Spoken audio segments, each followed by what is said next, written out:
Hello, everybody. This is Josh. How are y'all doing today? So, it seems like there were a couple people in the comments who are a little confused, but last month I started up on monthly reaction streams. So basically, like, what is it? Is this the third one? Is this the third one of the month? No, this is the fourth one of the month. Yeah, fourth one. Fourth Tuesday of the month in the evening, I will be doing a reaction stream. So there might be one or two things that I might already want to react to that I'm going to be saving for the stream itself. But as you can see by the little thing right... How do I do this? Right there. If you want me to react to something, super chat $20 or 2,000 bits. Or you could become a patron member because there's a specific channel in my Discord for these sorts of suggestions. And here's the thing. Submissions must be PG-13 and fewer than 20 minutes. I'm not going to react to something that is like an hour long.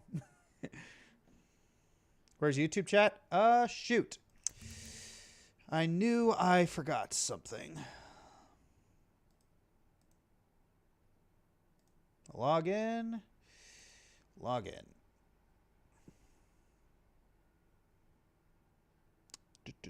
Just need to fix this.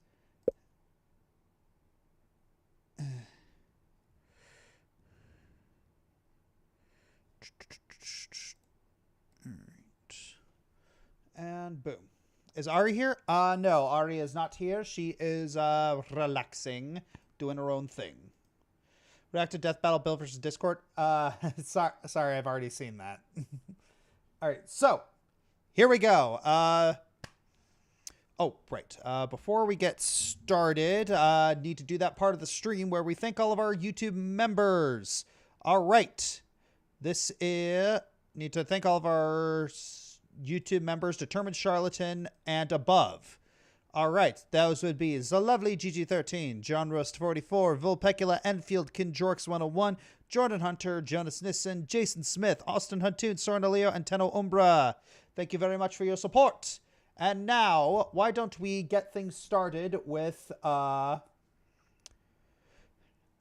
this first reaction. This is Asiff movie 15. Now, I love Asiff movie.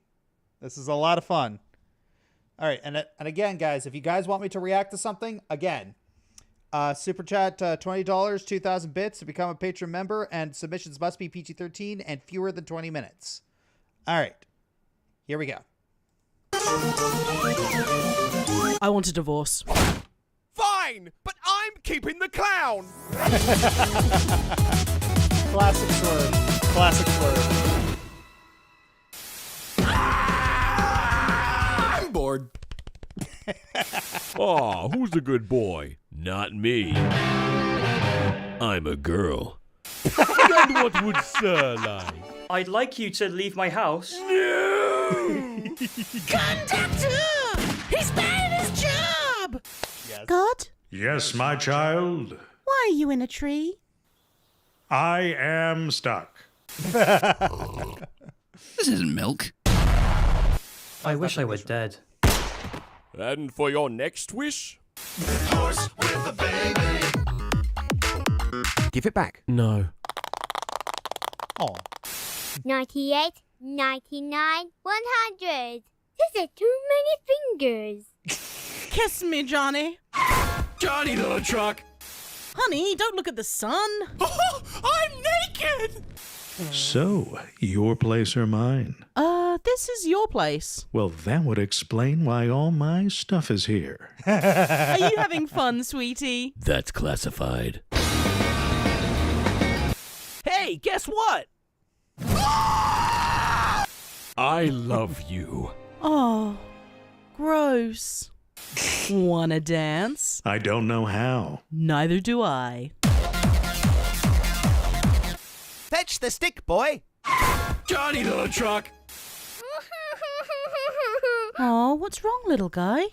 My wife left me. Ah, that was really loud. Wow, a rainbow. I didn't know he got out of prison. Run. Well, if I'm not the father, who is? Johnny the Truck! This is Steve. Huh? And this is his natural predator, John. Mine Turtle. Wait, what? Hey you, we Yeah, made you a new got game. me. Don't You Press got That Mine me. Turtle is an explosive game of truth or dare where you challenge your friends to either complete ridiculous missions or press Mine Turtle's button and risk going boom. It's available. Yep. All right, that was fun. That was fun. Yeah. Lots of good jokes there.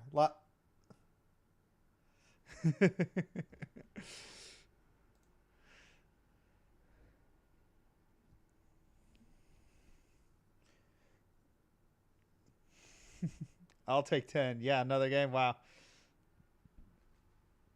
How does Tom come up with these? Well, he does have a very distinct... Well, Tom Scott does have a very distinct style.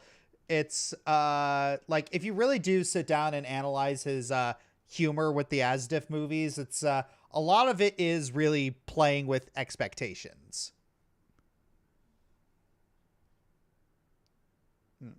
Have I reacted to Death Battle of Rick Sanchez versus the Doctor? I've already seen it, but I haven't actually done a reaction to it. I haven't done a reaction really to any death battles because, you know, it's Rooster Teeth be nasty. But then again, they went to well, once my kids are old enough, I'll probably have them react to all the death battles, see what they think of them. That'll be fun. But yeah, I'd probably have to make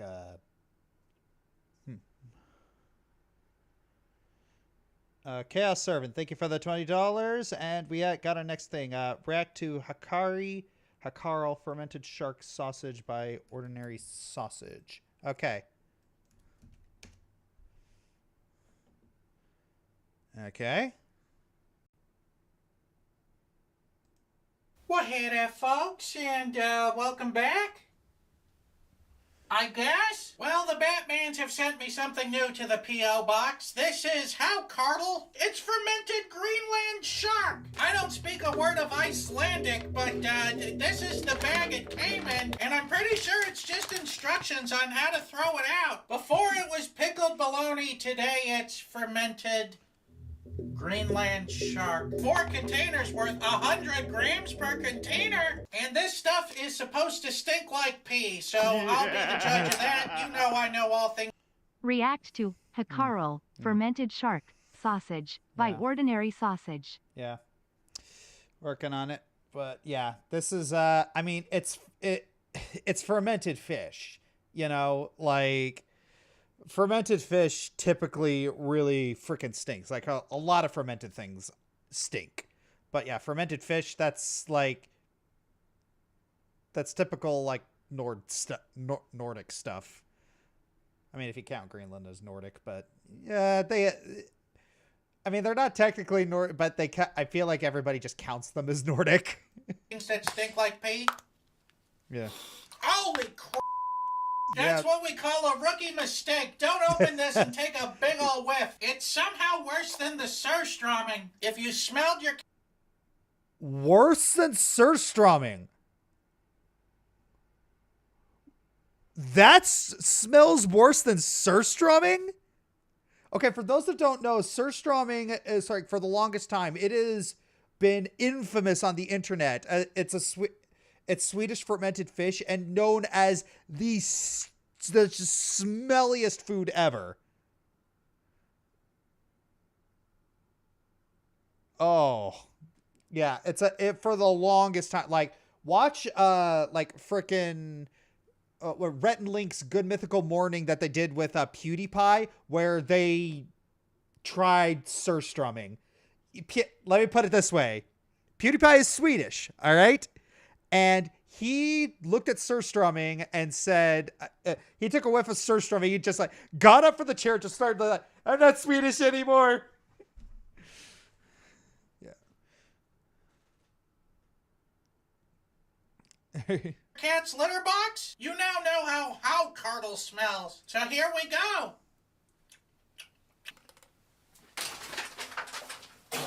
When you first bite into it, it just tastes like a normal smoked fish. But then after aftertaste is very strong of ammonia. It's. I can't get the smell. I can't get the taste out. Now, hold on. I just had to take a swig of pickle juice to get that taste out. And in fact, I may have to cook this one outside. If Mrs. Sausage comes home and the whole house smells like pee, I'm gonna be in big trouble. All right, so that's 400 grams, however much that is in American. Oh, as it warms up, the smell just is increasing. Yeah, I bet he's making it into a sausage. I mean, I stopped having fun in this episode like 3 minutes in. Let's see if some of this butter powder can mask some of that pea smell. It's already salty, and I'm not even gonna worry about the pepper. Oh, that's much worse. Now it smells like pea and butter. No song. Oh. Yeah, I know. It's kind of like how a lot of people saw MREs in the military. It's just like, oh, this MRE tastes like crap. Oh no, here, I'm a pro MRE chef. Now you just put in some salt and add some Tabasco and voila. Wow, now it tastes like crap with salt and Tabasco. Only tears today. This went from lighthearted fun to extremely problematic.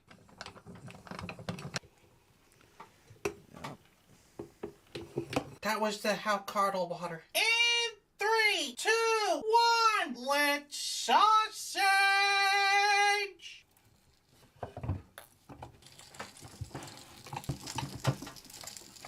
That's plenty. That's way more than enough. Seth Green does a prequel Star Wars Family Guy mashup talking tunes. All right, I'll do that afterwards. Thank you, Tiffio. His wife supposedly left him after the Surströmming episode. I gotta Google that.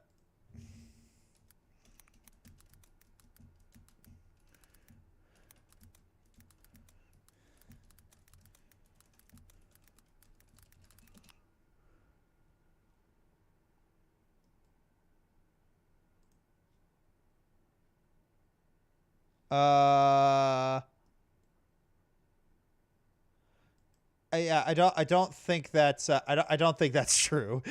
Yeah, I don't think that's true.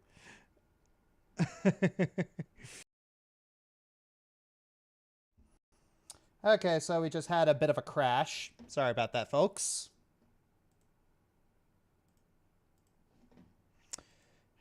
Yeah. Yeah, we had a bit of a so unfortunately when I change scenes, sometimes that happens, like when I change scenes it crashes, which is why I turned off auto stop. But yeah. So there we go. But it's but yeah, I was looking at that whole PewDiePie's thing leaving after service from me. Yeah, there's nothing I could see of that.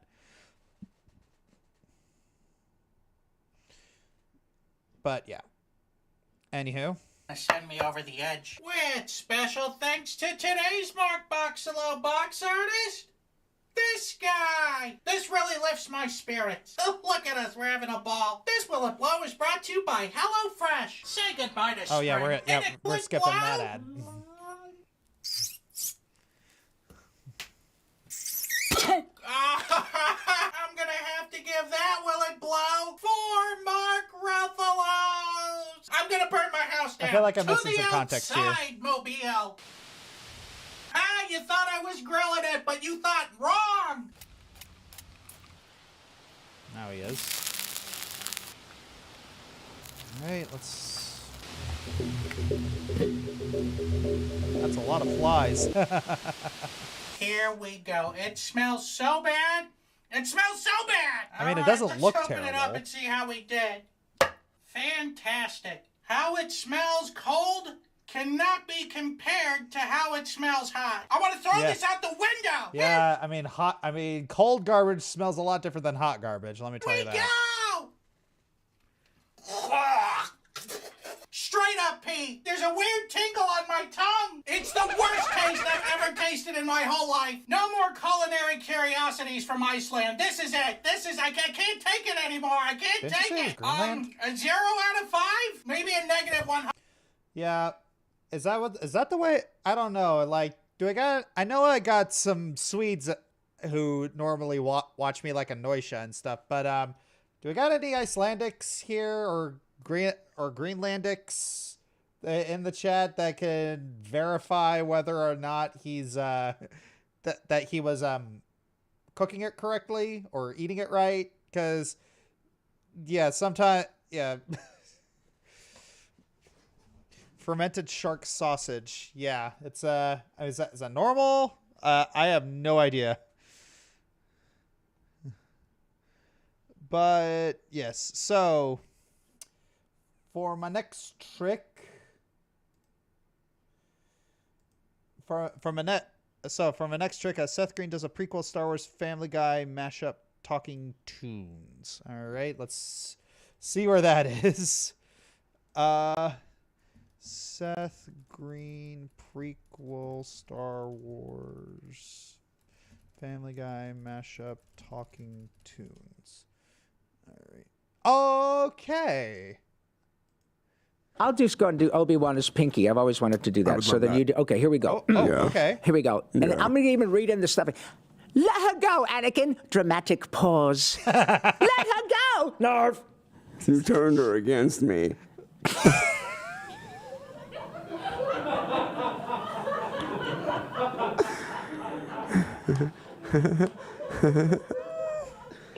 Oh my God. Oh my gosh, you got Rob Paulson to head desk in laughter.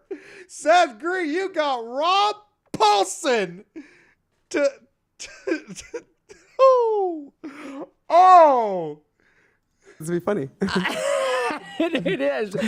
No, you have done that yourself. No, you will not take her from me. Your anger. Oh, you can look at these guys. Okay.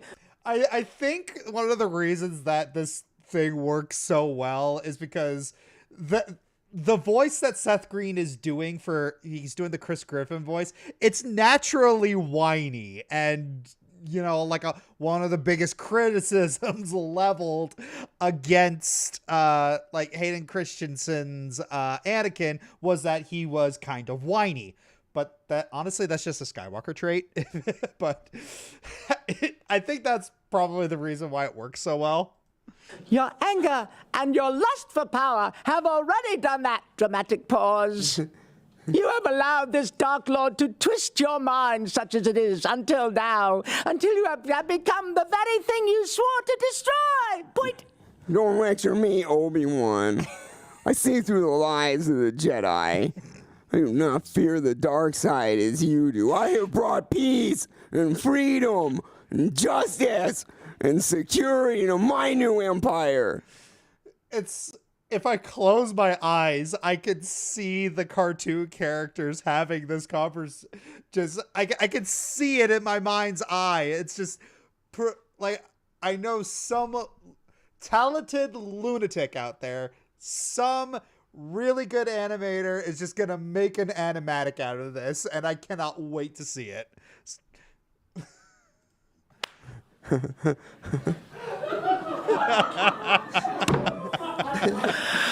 Oh God, Brian, you were a genius for picking this. Your new empire. Don't make me kill you. Too late. Anakin, my allegiance is to the Republic, to democracy. Oh, that too late almost killed me. I need a second.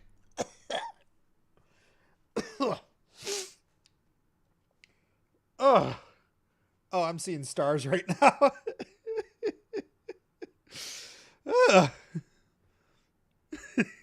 Don't make me kill you. Too late, comic fit. Oh, that's the good stuff. Oh, that's the good stuff. See. Well, if you're not with me, then you are my enemy. Just look at the intense way that he was staring. Just like the little Kubrick stare, just like, if you're not with me, then you're my enemy. My enemy.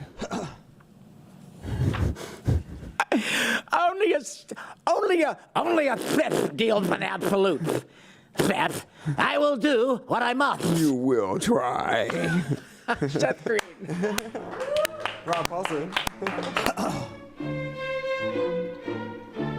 Oh my freaking gosh. Oh, that was good. Thank you, Tiff. Thank you, Tiffy. Oh, that was, balm to the soul. I mean, I love Star Wars Revenge of the Sith. Like, it is one of my favorites of the, if I'm being perfectly honest, like, Revenge of the Sith is in my top 3 Star Wars films.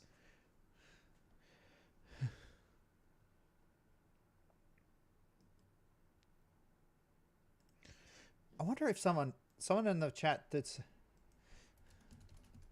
someone said they did make an animatic out of this.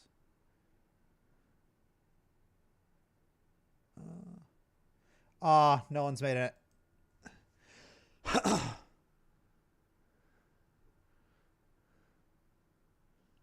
Revenge of the Sith is the best prequel to Star Wars. Yeah, it is. Can you react to what if Emerald survived part 1 from the Sega Scourge? Sega Scourge is like the Masako X of Sonic What Ifs. You don't have to react to the other parts, but give them a watch where you have a chance. Okay, sure, Joshio. E110. Animators, to your stations. Yes, I would love, like, just an animatic of that would be freaking funny. Okay, what if Emerald survived? Okay, so... all right, so this is Sonic Battle. Like, yeah, it's like Emerald was kind of the breakout character from that, but unlike a lot of other breakout characters, Shadow, Emerald stayed dead.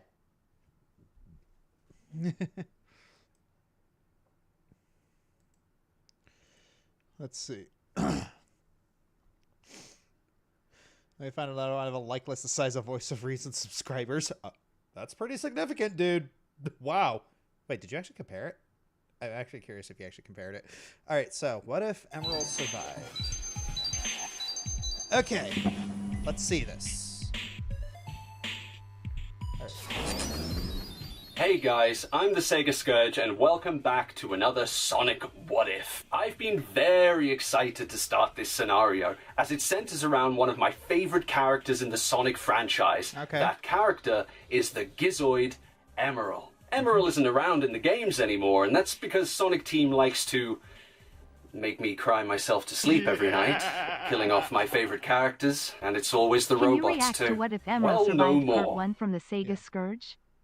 Sega Scourge is like the Masako X of Sonic What If. I mean, he is British. You don't and have to I react to can the tell. others' parts, but give them a watch when you have the chance. Yeah, British what ifs. Like, all right. Because today, I'm tackling what if Emerald survived. But before we jump into this scenario, a quick side note. I put up a poll not too long ago asking how many of you are familiar with Emerald and his backstory, or do you just know him from Sonic X? I wanted to figure out if it was worth going into detail about Emerald for those who might be less familiar with him. Between the nearly 500 votes cast over Twitter and YouTube, the results were fairly even. But a lot of those replies to the polls urged me to kind of delve into explaining things anyway, since Emerald's not one of the mainstream characters, and people don't often talk about him. I think a little breakdown might be a good idea. So thank you to those who suggested I do that. As I mentioned in the poll, a lot of you are probably familiar with Emerald from the Sonic X anime, but my first experience with the character came from his game appearance, Sonic Battle on the Game Boy Advance. Emerald's story... Yeah, Sonic Battle on the Game Boy Advance. The game that launched a bazillion Newgrounds careers. We owe so freaking much to this game. Like, the internet... I don't think people realize, like, the internet would not be the same place without this game. This game was stupid influential for sprite animators. And characterization in that game was quite a bit different from X's filler. No martial arts tournament, no cream kicking him into a river, no fight with evil home appliances. Yeah, that actually happened. And that's why I don't talk about Sonic X. And I just want to get this out the way now, but it's one of my biggest pet peeves when the Sonic community refers to Emerald as ML or Emerald. Emerald's name is based on the word emerald. Sonic named the character after a Chaos Emerald. He didn't name him after a Chaos Emerald or a Chaos Emerald. Okay. I know I'm going off on a bit of a tangent, but you've got to understand I'm just very passionate about this character. Emerald was such a diverse character in Sonic. He possessed this wealth of individualism that allowed him to stand out from the rest of the cast, despite the fact that he's essentially just a blank canvas, and everything that makes him what he is just a hard copy of stuff from other characters. Emerald was created by the Nocturnus clan as part of the Gizoid, a mass-produced line of mechanical infantry for the purpose of war and conquest. Gizoids possess the ability to flawlessly mimic attacks, becoming more skilled in combat the more combat knowledge they absorb. Emerald was the strongest and most dangerous of all the Gizoid, and he alone was left behind after the Nocturne Empire mysteriously disappeared one day. Millennia later, Professor Gerald Robotnik found the combat android after studying its ancient echidna origins and learned of the destructive potential the machine held. Emerald's mind was a repository of weapons data, and should the Gizoid revert to its old ways and access this data, it could pose a threat to everyone on Earth, with power easily eclipsing any modern-day technology. And so, Gerald took it upon himself to reprogram Emerald, equipping him with a soul and a free-willed, emotion-based AI. How do you equip something with a soul? Unfortunately, Emerald went haywire aboard the Ark, forcing Gerald to pawn him off to GUN so he could stall for time on Project Shadow. And 50 years later, the Gizoid somehow found its way into the hands of Dr. Eggman and eventually Sonic. In the beginning of Sonic Battle, Emerald was chucked out by Eggman after swallowing up a Chaos Emerald and refusing to follow the Doctor's orders. Sonic then found Emerald washed up on a beach, and after taking him to Tails, the Fox Boy genius soon discovered what makes Emerald Gotta take him to a Tails.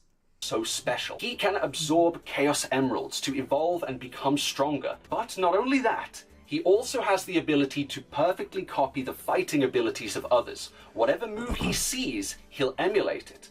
This copy ability also extends outside of fighting moves, being able to mimic words, the way people move, even altering his color scheme and the shape of his body, adapting all these aspects into his own being. After that, it made him a pretty interesting character. Many of the characters sought to be a guiding hand to Emerald and teach him their own ways, and Emerald's growth as his own character was cultivated by his growing relationships with Sonic and company. Starting out with an almost childlike nature and mimicking the words he'd heard, but as he obtained each Chaos Emerald throughout the story, he began to speak and evolve, learning more and more as he was raised by the cast, and by the end, Emerald had become his own individual, and powerful enough to take on Sonic and Shadow at the same time, a feat few can manage. He adopted a bubbly, fun-loving personality similar to that of Sonic's, and became a dynamic de facto member of the group, and a trusted friend to them all, even to those who were once his enemies, like Shadow and Chaos Gamma. Emerald's development all stems from a link he has with Sonic. You see, when the Blue Blur first met Emerald, the robot was spouting out seemingly random phrases like, "show power." In response, Sonic showed off what he can do, and by displaying his power, Sonic unwittingly formed a link with Emerald. Gerald Robotnik discovered that, on his own, Emerald is just an empty shell, but when a power or force is shown to him, the Gizoid will swear loyalty to the one who exhibited it, making Sonic his owner. And Emerald began taking in data from Sonic and company with extreme precision, Shadow also formed a link with Emerald later in the story when he gave him the last Chaos Emerald and used Gerald's keyword, Bring Hope to Humanity, to activate Emerald's free will. Toward the finale of Sonic Battle, however, Eggman learned of an exploit with this link. The Doctor concocted a ruse to capture Emerald for himself, and we know Eggman. He just loves messing around with ancient powers beyond his control, and sure enough, like always, it blew up in his face. The evil Doctor announced his greatest creation yet, the Final Egg Blaster, a planet-destroying superweapon installed on, wait for it, the Death Egg. Points for originality there, Eggman. In response to this, the Sonic cast decided to send someone up there through a warp transporter built by Tails. Oh yeah, you want to know a fun fact about the Death Egg Blaster? Let me pull it up, because that was actually factored into calculations for Blaze versus Starfire. Let's see if I can pull it up here. All right, where did I put that? Okay. Yeah, the Final Egg Blaster. So yeah, the Final Egg Blaster. That sucker destroyed a whole constellation. So, and here's the fun part. Considering the distance and gravitational binding of each star, that's worth at least 5 exafo. If you don't know what a foe is, that's the equivalent of a single supernova. The energy release of a single supernova. So, the Final Egg Blaster is worth 5 quintillion supernovas.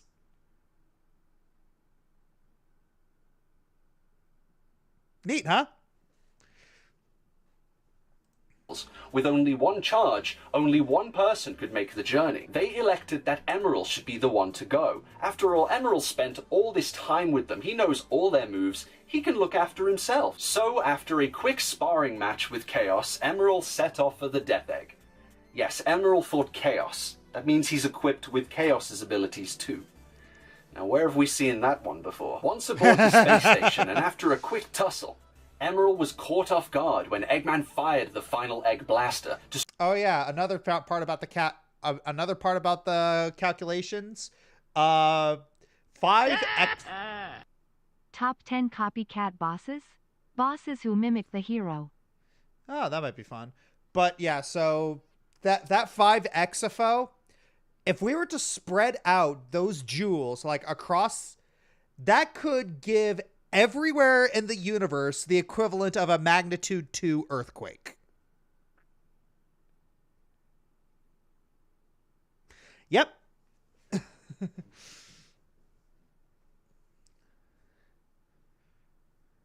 Destroying a nearby cluster of stars. The resulting power caused Emerald to lose all sense of himself and rapidly capture in leftover energy.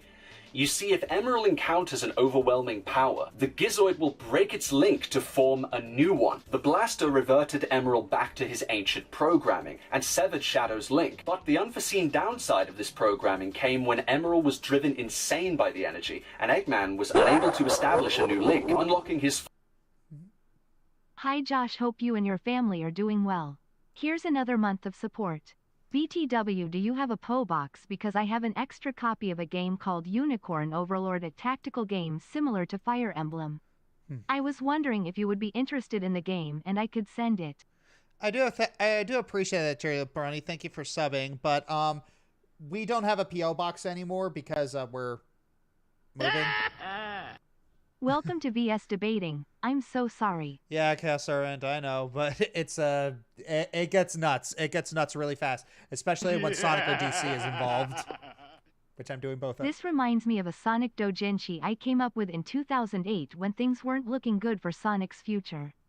I might revisit it someday. You know what? Do that. Be creative. Full power and knocking the tubby scientist aside, Ultimate Emerald aimed the Final Egg Blaster at Earth. Sonic arrived just in the nick of time and... Yeah, he aimed a cannon that could blow up that with the power level of 5 quintillion supernovas. at Earth. Overkill much? Fought against Emerald. In an effort to save him, he successfully inflicted enough damage to revert Emerald back to normal for just a few moments, and tried to get his Robo-Bud to come back to Earth with him. But it was then that Emerald met his heartbreaking end when he climactically destroyed himself to save his friends. And that brings us to the topic of this video. What if Emerald survived? Today, we're going to look into what would happen with Emerald still around had he not made that self-sacrifice. But first, we've got to establish how Emerald could have survived. The key point here is the entire finale of Sonic Battle and what happened aboard the Death Egg, and figuring out what twist of events would lead to Emerald's survival. In the original game, with Tails' warp transporter recharged, Sonic arrived aboard the Death Egg after Emerald, bringing the Master Emerald with him, which the game calls a Master Emerald, not the Master Emerald. That always really annoyed me. The Master Emerald was the team's plan to save their friend. Sonic tried to use it to negate the Chaos Emeralds inside Emerald, bringing him under control. Yeah, trust me, there's a lot about the Sonic canon that's really, that is really annoying. Like, don't even get me started on the just Gordian knot of timey-wimey bullcrap that is Blaze's backstory. That part wasn't fun. Since he requires the Chaos Emeralds to function. However, the Master Emerald was shattered by Emerald when the skittish robot became irritated by the stone's light. This led to Sonic fighting Emerald one-on-one and ultimately Emerald's demise. This only happened because Sonic nonchalantly ran up to Emerald with the Master Emerald going, "Hey Emerald, looking good." Like, really, Sonic? Well, in this what if, let's entertain the idea that the Master Emerald isn't immediately broken. Unlike the original game's story, Sonic doesn't go charging in headfirst to announce his presence. Instead, he keeps his distance, unseen by Emerald for the moment. Sonic places his hand onto the Master Emerald and recites the words that he heard Knuckles say aboard the Space Colony Ark. The servers are the seven Chaos. Chaos is power, power enriched by the heart. The controller is the one that unifies the Chaos. Stop the Chaos Emeralds and help me save Emerald. The final egg blaster suddenly powers down as Emerald stops moving. Sonic runs up to the robot and tries to get him to come too. Just then, Emerald's eyes light up and he comes back online. Sonic breathes a sigh of relief and asks how he feels. Emerald says nothing. Emerald? Hey, come on, say something. Cut off mid-sentence without a second. That's actually not a bad Sonic impression. Second's warning, Emerald forms his hand into Knuckles' fist and punches Sonic, knocking him across the room. The final egg blaster begins charging once again. Error. Reinitializing final egg blaster. Target Earth. 1 minute until launch. The Master Emerald successfully stabilized the Chaos Emeralds inside Emerald, which Sonic theorized would return him to normal. However, the energy Emerald absorbed from the exploding stars is keeping him in his out-of-control state. This energy isn't as potent as Chaos Energy, but it's enough to fan the flames of Emerald's rampage. Banged up from the Gizoid's punch, Sonic picks himself up, only to then realize where he's landed. On top of the Master Emerald, which gives him an idea. One last-ditch effort to save his friend. Using the Master Emerald, Sonic turns his thoughts into power and transforms into Super Sonic. This catches the attention of Emerald, detecting the high power of Super Sonic and being blinded by the brilliant light coming from the Hedgehog. Now I know what you're thinking. Sonic never turned super with the Master Emerald in any of the games. Yeah. But hey, if Mecha Sonic could do it in Sonic & Knuckles and Neo Metal did it in IDW, why can't Sonic? And since Emerald still... I mean, that's a fair question. Why can't Sonic? Well, maybe Sonic needs a little more practice with it. Maybe Sonic needs to figure it out. Or maybe this is just like Sonic just winged it and it worked. I mean, let's be honest. That works a lot in Sonic. still has the 7 Chaos Emeralds, the Master Emerald is the next best thing. With little more than 30 seconds remaining before the cannon fires, Ultimate Emerald flies towards Supersonic and the two begin fighting at light speed, while everything around them comes to a standstill. Ultimate Emerald is ridiculously powerful, but despite all this, Supersonic proves to be more than a match for him, easily overpowering the Gizoid. However, with everything happening so fast, Supersonic uses a little too much power and accidentally smacks one of Emerald's arms clean off using a super light speed attack. Damaged, Emerald falls to his knees and Sonic is horrified at what he's just done. He rushes over to the robot and cups his face with both his hands. The intense blink of an eye battle comes to a stop as the final Egg Blaster countdown reaches its last 10 seconds. Yeah, I'm pretty sure dumb luck is warranted to be on a list of Sonic superpowers. Well, in Archie Sonic, like, they actually address that in the Archie comics. They do address that literally the fate bends to him, and that was also slightly addressed in Sonic Frontiers. Like, I actually have the list here. I actually have the quote here. It's the end called Supersonic something that transcends law and time. Those in the Versus community would call that the power of acausality. Chaos-charged tears in his eyes, Sonic shouts, "Wake up, Emerald! Stop this and come home!" As Emerald looks up and meets eyes with Supersonic. Just then, at the last second, the countdown is aborted, and Emerald begins speaking in binary code. Letting out broken tones and nonsensical phrases, Emerald's eyes, including the one on his forehead, close. Sonic fears the worst. Did he just end his friend's life? He lowers his head in grief and frustration. But suddenly, he hears a familiar, innocent, computerized voice. "Sonic? Why are you glowing like that?" Sonic looks up and sees Emerald with his eyes open, having returned to normal, and the Chaos Emeralds inside him having reactivated. "Where am I? What's happened? And why is my arm gone?" Sonic is so relieved that he can't help but laugh at Emerald's scatterbrain questions and slaps him on the shoulder, making Emerald even more confused. The whimsical moment is interrupted, however, as the excess buildup of energy inside the final Egg Blaster begins to tear apart the Death Egg around them. Sonic turns and sees Eggman, having come to, slip away down an escape hatch, cursing both Sonic and Emerald, vowing that he'll get that Gizoid sooner or later. Since the Warp Transporter only had enough charge for Sonic to make the journey there and back, Sonic can't use it to transport him and Emerald. So instead, just as his super form nears its end, Sonic uses Chaos Control to escape the Death Egg's explosion, sending him and Emerald back to Earth safely along with the Master Emerald. Once back, the team are overjoyed to see their cybernetic friend is okay. Tails, Knuckles, Amy, Cream and Cheese tackle Emerald and embrace him in a big group hug, while Rouge and Shadow watch in the background smiling. Aww. Shadow and Rouge then explain what just happened. Just like Eggman said earlier in the story, if Emerald encounters an overwhelming power, it will break its link to form a new one. Eggman's trick reverted Emerald back to his ancient programming and severed Sonic and Shadow's link with him. But Supersonic managed to produce a power stronger than the blaster and the exploding stars, overwriting it again. Supersonic's power should have overloaded Emerald even more, but somehow Sonic's positive energy managed to re-establish his link with Emerald and return him to normal, and making Sonic his master and guardian once again. Shadow and Rouge tell the group, "You know, that's actually interesting. And probably the reason why they retired Emerald as a character, because of that reason.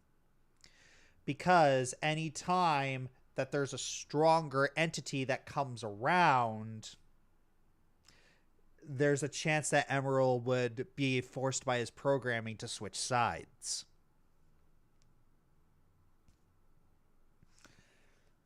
Makes it a bit tough. Fanfiction Drew, talk about painting pictures with words. Oh yeah, a lot of these what if guys are a lot of fun. to look after Emerald and make sure he doesn't get into any trouble from here on out. Rouge says they especially owe her a favor. After all, she now has to lie to the president about the Gizoid since he asked her personally to investigate it. But it's Rouge. She's not too fazed by this since now she'll have another chance to turn Emerald into the ultimate robotic jewel thief just like she originally intended to. As time passes, Tails manages to fix up Emerald and even create a new arm for him. He notes that Gizoid tech is so bizarre to him that it's hard to replicate altogether, but he does his best for Emerald's sake. So yeah, the arm's not as good as his old one, it's a bit janky, but it'll do. But oh well, just have to break it in. This moment of peace doesn't last long, as soon enough, Eggman begins once again terrorizing the world with the help of his newest creation, Gemerald. And yes, it's pronounced Gemerald, not Gemerald or Gmail or Gmail or what I mean, Gem, Emerald, Gemerald. Yeah, it's but it's actually pronounced GIF. Gosh darn it, I need to... Okay, I'm on a tangent now. I gotta show you guys a specific video. Where is it?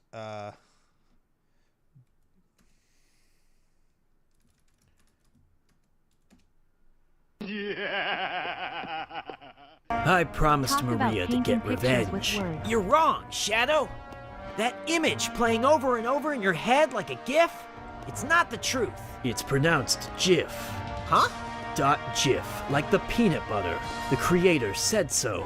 That's dumb. It's graphics interchange format. The P in JPEG stands for photographic, but I bet you don't say JFEG. P on its own isn't pronounced like F. That's totally different. It's exactly the same. Name one word that starts with G pronounced like J. Gentrification. Shoot! Should have thought of that. I was just in San Francisco. For your logic to be consistent, you'd have to say Scubba or La Cire. Yeah? Well, you'd have to say JPEG. Wait, laser is an acronym? Light amplification by stimulated emission of radiation. Huh, didn't know that. You're still wrong, though. You just hate me because I'm right. I just hate you in general. You mean in general? Yeah, I am going to kill you. just had to sidetrack a little bit from that. Makes sense. I'm sure a lot of you might be asking, would Gemerald even happen if Emerald was still alive after battle? Well, I think he would. Since Eggman developed the Fees, who were also copies of Emerald, Gemerald is merely a more revised version of them, based more on Emerald's data. And since Eggman's so sore about not getting the Gizoid he wanted, he simply made a Gizoid of his own. Contrary to what you might think, Emerald is less than enthusiastic about his robot cousin. Yeah. He views Gemerald as just another one of Eggman's robots and a fake trying to impersonate him. Similar to how Sonic viewed Shadow when they first met. Being based on Emerald's data and therefore his wealth of battle data, Emerald is indeed a force to be reckoned with and can match Emerald blow for blow, but he's nowhere near as powerful as his original counterpart. However, what sets him apart from Emerald is his fondness of missile barrages, because missiles are cool, and his unique ability to merge with machines. By fusing with something mechanical in nature, he can assume control over it and boost its aptitude, making him something of a co-pilot to Eggman's mech vehicles. You might be thinking, well, if Emerald can copy things, why doesn't he just copy Gemerald's abilities? Well, that's the thing. He can't. And the reason for this is part of my own personal headcanon, something I made up but sounds reasonable. Gizoid cannot copy abilities of other Gizoid, and since Gemerald is so close to Emerald's design... I'm seeing your guys' super chats asking me to react to something. The reaction is $20 or 2,000 bits. So I appreciate your guys' donations, but you know, gotta the rules are clearly stated here for Can you react to a good enough summary of Kingdom Hearts? Do appreciate it, but sorry. Thank you, Gemerald falls into the category of a Gizoid, albeit by proxy. But anyway, the events of Sonic Advance 3 unfold as they do in the game. The only difference here is that Emerald is involved too. And since he still has everyone's moves, he makes for the perfect tag team companion for Sonic. At the altar of the Master Emerald, with everyone gathered, the duo of Sonic and Emerald engage Eggman in the Hyper Egg Robo fused with Gemerald, and with a little effort, they manage to come out triumphant. However, unlike the original Advance 3, the non-aggression battle does not happen. Remember, Emerald is alive, and since he has all the Chaos Emeralds inside of him, they wouldn't be available for Gemerald to use. So, Gemerald doesn't power up, turn rogue, and transform into his ultimate form. He is not recovered and reprogrammed to live with Cream and Vanilla.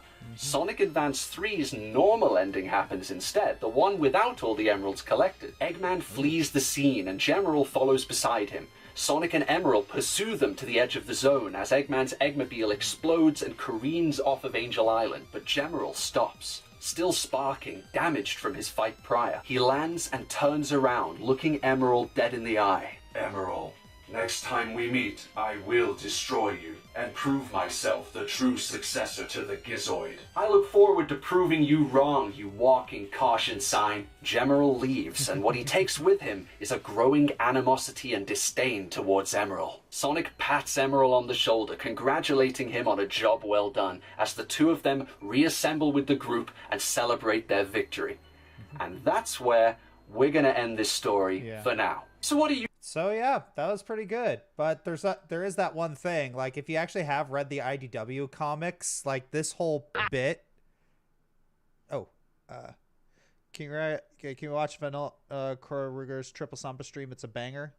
Yeah, I'm sorry, that's a $5, so I can't really do that. Fanfiction Dreamer, I can relate to Kingdom Hearts with how my ultimate story is. To me, the Conflict Lore KH is very relatable, lol.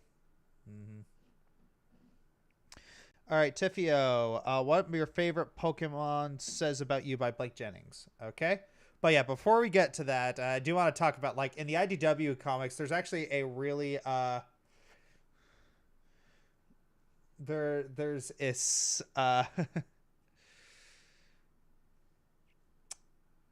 there's a sort of really interesting arc. It's the Zombot arc, and it's honestly kind of horrifying. Like, basically, they do their own little robot zombie apocalypse, and it's pretty sad because Vanilla sacrifices herself so that Amy and Cream can escape. It's pretty gruesome, and there's honestly a very, very sad part where Cream gets infected, and she has this really kind of heartbreaking conversation with Gemerald. It's so sad and kind of harrowing. All right, what's your favorite Pokemon says about you by Blake Jennings. Okay, so here's what 100 of your favorite Pokemon say about you. Hi, it's Blake. A lot of y'all think my name is Jake. It's not. We are back in the world of landscape. It's great to be here. Sorry, it's been 5 months. So it's a new year, and I've been dabbling with some new series, one of which is the What Your Favorite Pokemon Says About You series. And y'all have been so receptive and wonderful about the series, and it has been just the best for my ego. Oh my God. So as a thank you, I thought I'd make another what's it called? What's the word? This isn't even a bit. I literally can't remember the word right now. Oh my God. I literally have a master's degree. How am I having to search this right now? Oh, right. It's a performance degree. Compilation. That's the word. Compilation. Pokemon compilation video. But before we begin, ground rules. 1, like, comment, share, subscribe, notification bell, all the other things. Every day I wake up and I think, wow, my videos are doing well. I'm so grateful. And every day a tiny thought in the back of my head says, too bad that'll never happen again, kid. So please interact. It really does help. It's not filler words that people just say on videos. 2, if you disagree with one of my takes, comment about it. I am a sub to the YouTube algorithm. YouTube algorithm, if you're listening, please never leave me, baby. I promise I would never hurt you. 3, please do not be mean to me. I just turned 30 about a week ago, and I'm still in recovery for that. I'm a little soft. And without further ado, here is what around 100 of your favorite Pokemon say about you. Right after a word from our sponsor, Epic Games. Star Wars is now in Lego Fortnite on the Switch and features new outfits, build sets, NPCs, enemies. The video. A lot of people say you're basic, and I resent that. He's cute, he's likable, and he doesn't hold a candle to how basic of a choice this is. I am not fluent in your language, but I will try my best. Okay, here we go. You mothered the sleigh until it gagapalooza'd you TJ Maxinista. Let's go and by I do mean people who max out their Pokemon. And also you might be a theater kid. Derogatory. The OG furries of Pokemon. And I am not coming for the furry community because they all have more money than God. They could ruin me. How do I always end up dating boring people? It's your type, diva, own it. Straight. Derogatory. I just get a vibe that you would try to justify vaping at a funeral. Take me, girl. No, you don't get it. Guys just like me. I don't get why girls hate me. Who are you kidding? You love a little freak. I'm guessing somewhere in your family line somebody has owned one of those crusty white dogs. You know exactly the ones I'm talking about. Sadness for you is not an emotion. It is a sport. And you intend to win that sport. When I tell you this is the straightest Pokemon you could choose, the creators of this game really said, what if we gave a Monster energy drink sentience? Aw, babies for... Monster energy drinks are just disgusting. Will you react to RVB Animatic? Worst throw by Jennifer Delk or the best interaction in RVB by XX Riot the Wolf XX? Thank you, Scully the Kid, for your very first super chat. Very much appreciated. But, yeah, but... according to our little rule set here, it's in order to get me to react to something, it's $20 for or 2,000 bits. So if you want to donate some extra, very much appreciated. But yeah, those are kind of the rules here. First step on the pipeline to a nicotine addiction. Girl boss, you saw that stupid little face and you said, guess who found her own personal assistant? You're either young and you think this is just a cool little Pokemon, or you're old and you have broken at least one game console because of this woman. It is just a theory, but I feel like the reason this Pokemon is popular is the same reason Bjork has a career. If you are over the age of...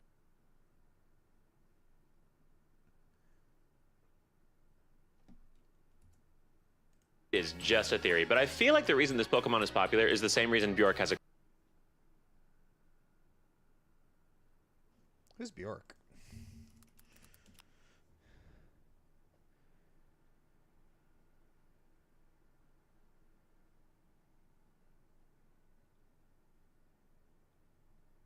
Yeah, I don't get this one. Hopefully Wombu can explain it to me. The career. If you are over the age of 18, I need you to know right now that you will never see Heaven's Gates. No thought behind those eyes, yet somehow still an enormous amount of knowledge on gender theory. You're either a tired little EP thing or you have a very specific fetish. I need you to understand that if you want to be with a man in the future that is anything but completely worthless, you will squash this habit right now. Hello, LGBTQ community. I promise you this will not be the last time we cross paths in this series. It's easy to say that you like cats. It's hard to say that you are emotionally stunted. A chaos girly. This is like if breaking the Geneva Convention slayed. Beloved viewers, we have made it to the first of probably a long line of neurodivergent choices. Believe me, this is a bigger milestone than you and I can currently comprehend. This is your favorite for a reason I would prefer not to elaborate on because my mother watches these videos. I'll give you a hint, it's in the name. There's a little bit of lesbian in you. Like, even if you're a guy, Oddish is not for the close-minded. Luxray is for like the private school edgelords who thought they were like super cool because they would sing the word hell when it comes on in a song. There is absolutely no way you don't own at least one Squishmallow. Those stupid blank stare eyes are the key to your soul. This is low-hanging fruit, but I'm guessing you were the art teacher's favorite student. And no one else's. You're right. This is perfect character design. And I can guarantee you that any Spiel fan would commit unspeakable atrocities if this little freak asked them to. Hot. Amazing taste. Probably not neurotypical. This is the Pokemon for hyperfixators. It's literally a Beyblade that went to private school. You got called annoying at a very pivotal age, and it has forever warped how you interact with people. This is the embodiment of that little creature in your soul that tells you that Doritos don't have calories on the weekends. And it's right. People always think that Gardevoir is the gay icon of the Pokemon world, but if you look into Blissy's fandom, you will find the gayest gay men that have ever gayed in the history of gaydom. Put the Crunchyroll subscription down. Hot. Amazing taste. Probably not cisgender. A Maxinista, a friend to all, a frequent abuser of party drugs. This is for that friend that you think is... Now can we watch Vamola Kyoriuger Triple Samba Dream? Or some out of context Tokusatsu? Also, get Ari 17 bottles of glue. Ari 17 bottles of glue? Oh, it's weird. super gentle and sweet, and then you get to know them better and you find out they're on a no-fly list. You know that stereotype how autistic boys are obsessed with trains? This is the trains of Pokemon. I'm not entirely convinced that you could locate Europe on a map. You took a big game but wouldn't say a word if someone cut you at the Target checkout line. Wimp. The poster child for girls that will threaten to fight any— Ouch. Ouch. Fair, but ouch. Anybody on site, despite the fact that they are 5'3". This is the boy choice in Pokemon. You know what I mean? Like, this is the guy who gets married and then all of a sudden forgets how to do laundry. Like, grow up. Not a thought behind those eyes, but that doesn't matter because you have a fat ass. mean girl. I'm sorry. This is the face of someone who knows your net worth at a glance and will weaponize it. It's a cat. What do you want me to say? Like, yeah, you're depressed, but that would be really mean to say in a video. Ooh. Hello, my shy, mousy boys who only had female friends in school. You've at least tried to eat aluminum foil. The worst part is you probably succeeded. People that stay in their lane. The JFK event could have happened in front of you and you still would have said, nah, it's really none of my business. Like, who am I to judge? This is about as non-binary of a choice as you can get. Like, Starbucks is going to be at your door post-haste with a job application. Hello, LGBTQ community, specifically the ones that say mother too much. You're probably super nice, and by that I mean just stupid. Preteen boy, I'm sorry. This is the Hot Wheels of Pokemon. This is the putting flame stickers on a rental car of Pokemon. Middle child complex. You don't love Raichu. You empathize with Raichu. There is a difference. Fantastic taste. I have no notes for you. Well, hang on. Like... Oh, gosh dang it.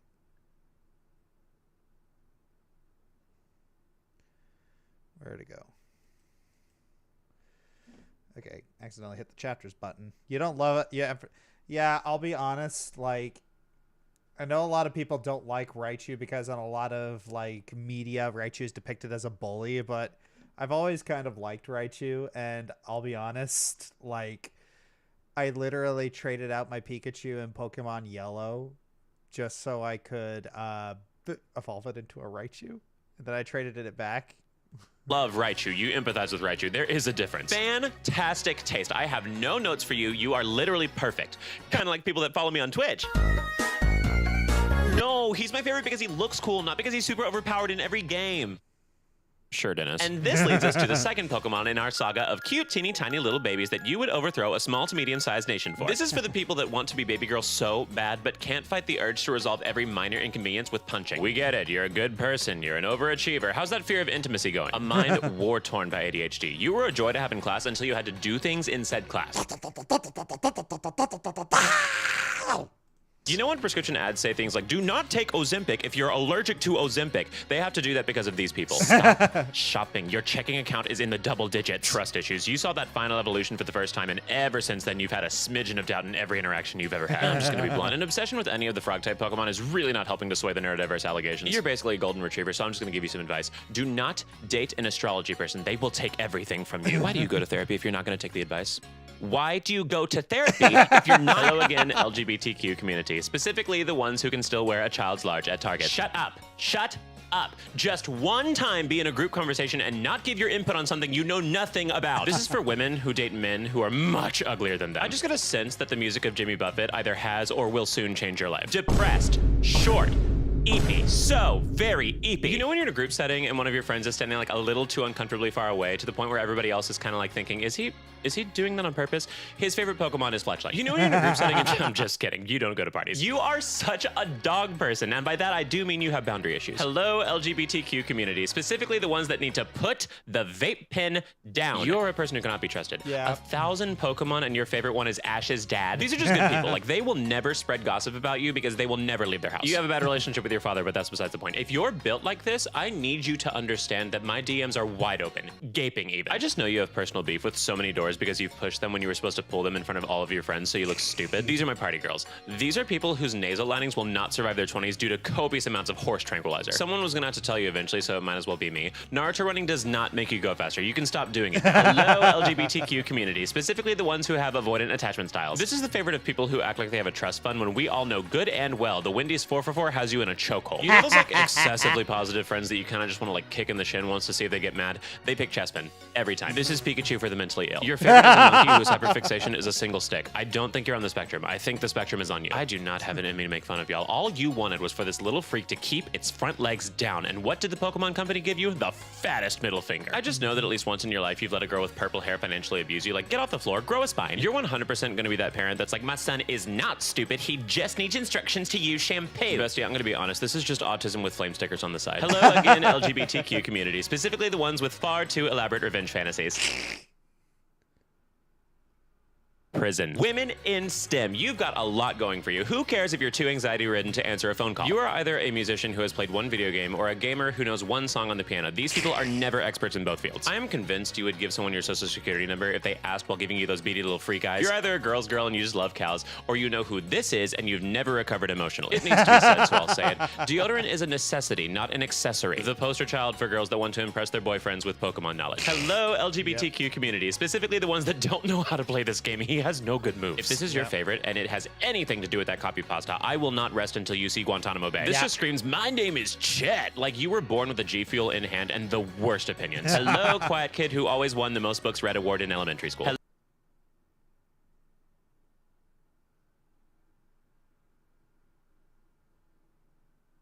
Okay, rude. True, but rude. That's kind of the thing about this one. It's just like some of them are like really off base, but then he gets to one of these ones because if you guys remember, Espeon was on my top 10 favorites, and I'm just like, how did he do that? How did he do that? Hello, loud kid who always went out of their way to disappoint their parents. I feel like you stay in relationships far past their expiration date. Like, this is the weakest of all the evolutions, but she has cute bangs, so I'm keeping her. You're somewhere in the spectrum of all... So, yeah, it's like, if you guys were, like... I'm like 30 right now, so... If you guys were in elementary school around the same time I was, and we're doing the book Pizza Hut promotions, guess who got so much pizza?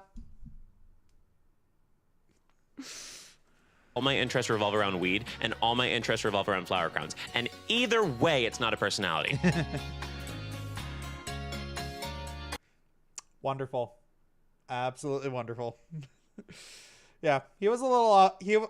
a lot of them he was a little off base with, but the ones that, you know, that were kind of my favorites, it's just like, okay. All right. So, someone has asked for Vamola Koro Yuger Triple Samba Dream. All right. Or, wait, sorry. We were doing, next one was a good enough summary of Kingdom Hearts.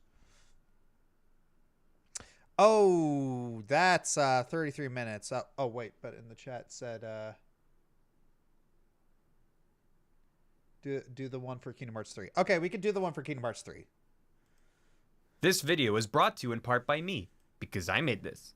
Welcome to a good enough summary of Kingdom Hearts 3. You might be here because you just can't be bothered to play Kingdom Hearts 3, or maybe it's the year 2082 and you're looking for a refresher before Kingdom Hearts 4 comes out. Hi kids, it's me, your Grand Pep in the past. If you're confused and lost, well I mean we all are, but you should probably watch my other video first covering everything up to this point.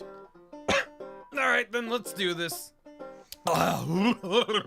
Kingdom Hearts 3. Last we saw Sora, he was getting told by Yen Sid to get good. His main task is to relearn the power of waking, which will allow him to help those jumbled up hearts inside of him in Angelia's jam once and for all. I guess that's technically what he did with Kairi's heart back in Kingdom Hearts 1, but with the power of waking, he shouldn't have to poke his soft underbelly and turn into a bug. Yen Sid gives everybody who matters new clothing and sends them off. Oh, also be on the lookout for Keyblade wielders. We need like 2 more to get to 7, he says. Sora, Donald, and Goofy.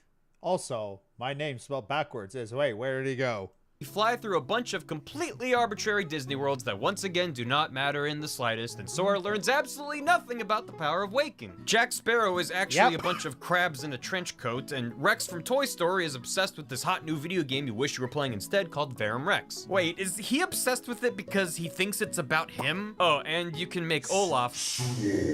Also, Maleficent and Pete are back, and they're looking for a box. They don't find it. Pat-a-pat. Nope. Aww. Along the way, we're reintroduced to the real Organization 13 and learn who the rest of the members are. Disappointingly, they're all characters we already know. Boo! In addition to the Norts we saw in Dream Drop Distance, there's Larxene, Marluxia, Luxord, Vexen, and Demyx. But now they all have yellow eyes. Yo-oh! Also joining the gang is Vanitas from Birth by Sleep and Dark Riku, a time-traveling replica Riku from Chain of Memories. This is a different Riku than the replica Riku we met in Castle Oblivion, and we know this because that replica Riku is hanging out inside of the original Riku like a teenager loitering outside of 7-Eleven. There's also a hand-wavy explanation as to why Ansem and Xemnas blowing up revived old man Xehanort instead of Terranort, but don't worry about it because Terranort is back too, and there's even another hooded figure we'll get to later. This is way more than 13? There's too many hooded figures in this game. Some of the other former members of Organization 13 decided to be good and stay as somebodies. They hang out back at Ansem the Wise's place and dig through his stuff and find his naughty magazines. They text Sora old memes sometimes. The somebodies figure out what we learned like 3 games ago, that Sora has all these hearts jellying up his jam. Sora's like, I don't know if any of them even technically count as people, but we gotta help them out. He sets out to free Roxas because, ew, girls are icky, but he runs into a problem. For one, Roxas doesn't have a body anymore, and for two, Sora doesn't know how to release Roxas's heart. Wait, hold up, since when do nobodies have hearts? I thought the whole point was that they're a shell without a heart.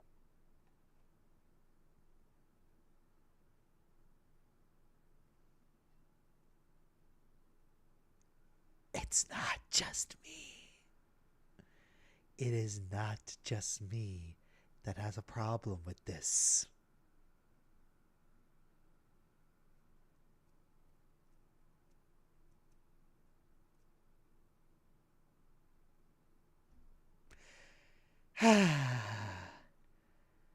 Vindication.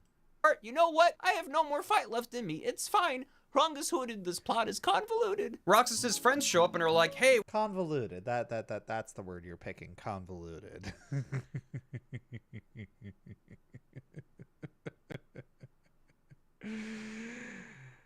Sir, you are a far more generous man than I. We don't remember Roxas because we were only friends with him inside a computer. And Sora's like, oh yeah, there should be a copy of his heart in the computer. But they don't know Ansem's password. Beep boop sad toot. Meanwhile, Riku and Mickey are so bad at rescuing Aqua that she turns into anti-Aqua. Which is actually fine because, I mean, she's rocking it. Mickey goes, what happened? And she's like, I was trapped here for 10 years and turned evil and got this sweet outfit. What took you so long? And Riku's like, I couldn't find my big car, my bad, lol. Sora pops out of a portal and helps his boyfriend Riku beat up Darkwa with the power of the Gay Blade TM. They unlock Aqua's face so hard she turns good again. Why? They zip. Now the actual what actually happened is like, I'm going to save her. Why? By beating the crap out of her. Over to Castle Oblivion and Aqua turns it back into the land of departure and they find Sleepy Ventus right where she left him having a big ol' nap. Sora tries to use the power of waking, but Vanitas pops up and attacks Aqua. He's like, heh heh, and she's like, oh no. Suddenly Sora learns the actual power of waking because, you know, they had an opportunity. Yeah, that honestly, looking back, that was just really stupid. It's like, no, I'm going to defeat him because I need to prove it to myself.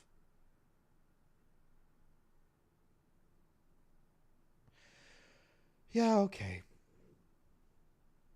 To make the Disney worlds relevant, but no, you know what, now is fine, this'll do. Ventus's heart poots out of Sora and into Ventus, and Ventus wakes up. He jumps in front of Vanitas and goes, remember me? And Vanitas goes, oh, that's cute, because that's what I said in Birth by Sleep when Ventus bops him on the noggin. Ow. Did you toot? Elsewhere, Vexen grabs Demyx and is like, wait, I forgot Xehanort isn't even a real goth. Let's bounce. What do you mean? You willingly came back and let yourself get Norded. I'm a double agent. I'm working for Ansem the Wise. Let's go. And on their way out, they steal an empty replica body for Roxas.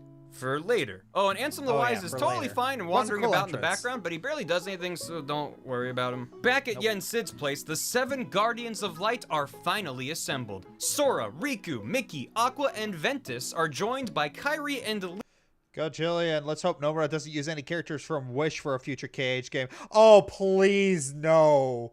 Oh, gosh. Or...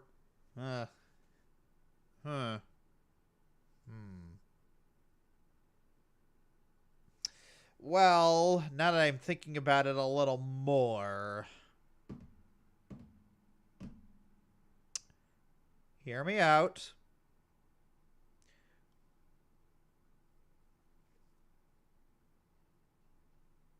Wish is already at rock bottom. There's nowhere else to go but up.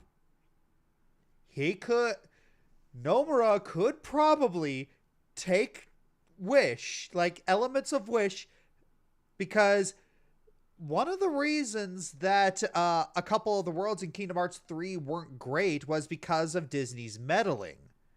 Now, because Wish flopped so hard, maybe, perhaps, just maybe, they'll allow Nomura to do what he wants with them.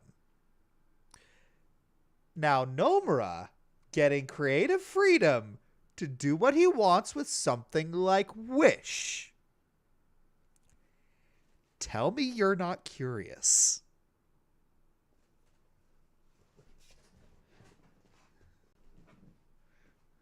Lee, who spent 10 hyperbolic time chamber minutes in Merlin's moon bounce, so they're totally trained and up to the task.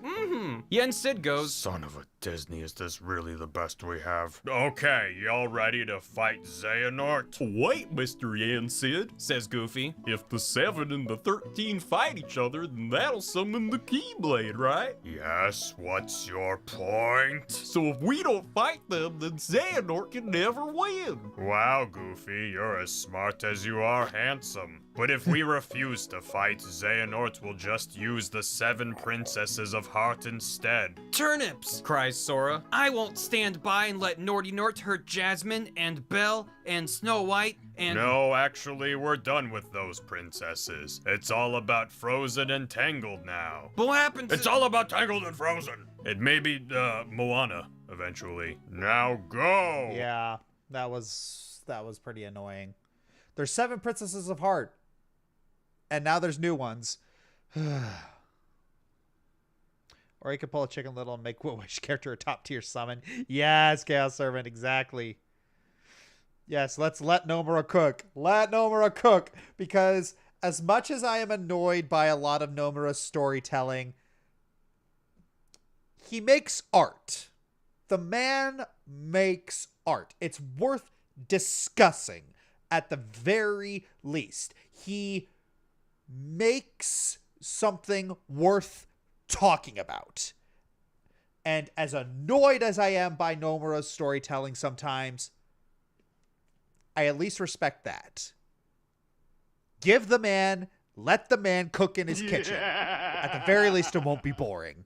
Or he could pull a Chicken Little and make a Wish character a top-tier summon. It's like Nomura is a man that we need cooking. Appease our shareholders and fight that Xehanort! So the 7 Guardians of Light and Donald and Goofy take the battle bus to the Keyblade Graveyard. They battle against the billion Heartless, and Sora defeats them with a choo-choo train. But then Terranort shows up and kills everybody. Oopsie poopsie. Sora wakes up dead in the final world and puts his soul back together by running through an Escher painting and high-fiving himself a lot. He brings everyone back to life and they fight another wave of a billion Heartless. But this time they summon the power of Union Cross and surf on a wave of Keyblades, and the ghost of this guy without pointy anime hair winks at Sora. See? I called it. Yen Sid, tired of everyone's incompetence, blasts down from orbit and makes a path through the Heartless. Moses, I'm doing a Moses. 1 minute. I gotta do something real quick. Because... where is it?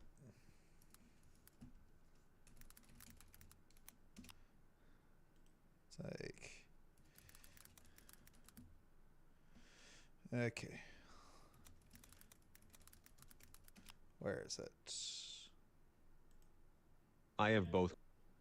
All right.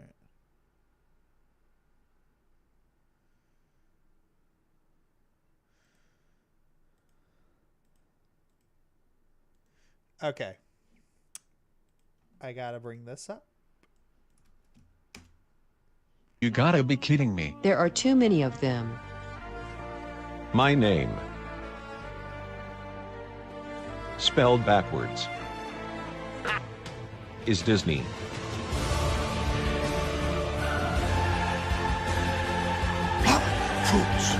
Okay. Yes. Gustavo Hatchback.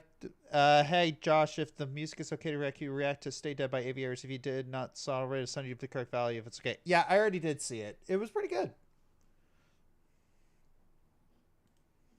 he yells. Finally, after countless games and years upon years of waiting, we have our 7 and our 13 face off against each other. Yeah. And it's all tense and quiet, and a tumbleweed rolls past. But Xehanort goes, Lol, nope. Poof, here's a maze. Sora works his way through Xehanort's last-minute corn maze of cheap suspense and takes out some organization. Yep, it's makes a giant cheap maze, and Sora can't run up the walls. Yet he was able to run up walls before.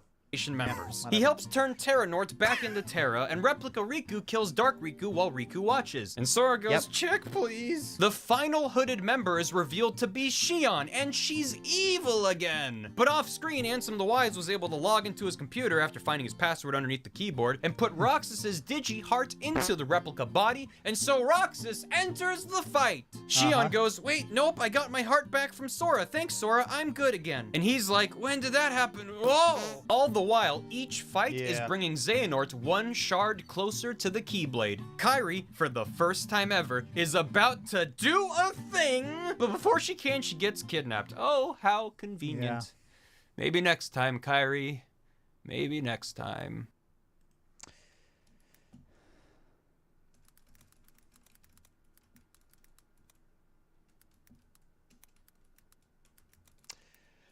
I gotta bring this up.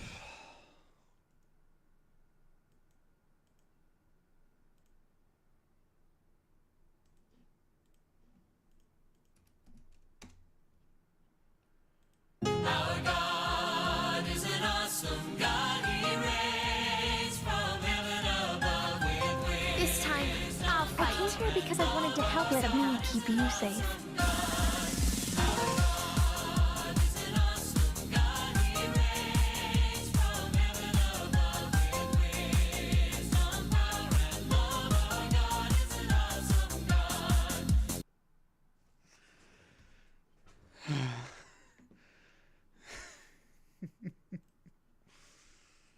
Yep.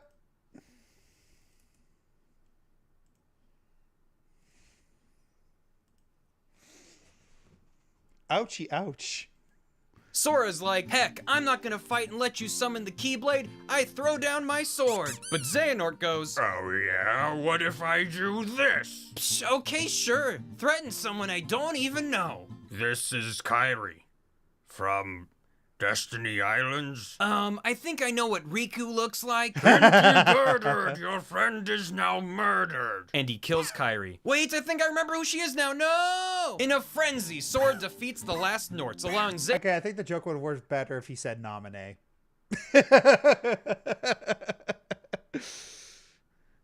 Oh, honey, found it. Oh, thank you, honey. I've been looking for that for a while now. Woe to the people of the Order of the Night and Day. Yeah. Noah Harris. Hi, Josh. Have you seen the musical Twisted by StarKid? No, I have not. Xehanort to summon the Keyblade. I made this. Oh yeah, that was the thing I wasn't supposed to do. Whoops, he says. Now I'll summon Kingdom Hearts and make it people of Order Knight of Endale. Yep. And drippy, says Xehanort. Duck noises, says Donald. Yup, says Goofy, or at least. Hi, Josh. Have you seen the musical Twisted by StarKid? No, I have not. He should have. Mickey, realizing he should probably do something of note in this game, stops time and pulls Sora aside. Hey, so it turns out that most of the organization members you killed were traveling through time, which is why they were back even though you defeated them before. And Xehanort is the portal that lets them do that. That makes every amount of sense. Thank you, Mickey-senpai. Oh no, is that a wave of hearts? Every amount of sense. Thank you, Mickey. And Xehanort is the portal that lets them do that. That makes every amount of sense. Thank you, Mickey-senpai. No. That's not what you say. That's not what you say at all.